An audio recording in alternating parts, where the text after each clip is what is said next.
Այս միջանցքի բացումը կարճաժամկետ հեռանկարում կամրապնդի տրանսպորտային եւ էներգետիկ ենթակառուցվածքները հարավային Կովկասում հայտարարել է Թուրքիայի նախագահ Ռեջեփ Էրդողանը անդրադառնալով Զանգեզուրի միջանցքին։ Մենք ակնկալում ենք, որ հարևան Իրանը նույնպես կաջակցի այս քայլերին, նշել է նա։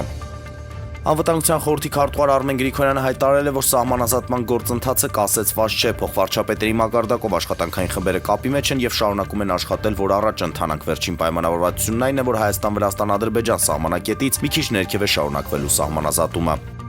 Գորիսում երկուշաբթի հունիսի 2-ին կբացվի Հայաստանում Ֆրանսիայի պատվո-հյուպատոսական գրասենյակը, պատվո-հյուպատոսը ազգությամբ հայ է Կարմեն Ափունցը, նա Գորիսի ֆրանկոֆոնիայի կենտրոնի տնօրենն է։ Երևանի քաղաքապետ Տիգրան Ավինյանի որոշմամբ նոր վարչական շրջանի ղեկավար է նշանակվել Մարատ Սևոյանը։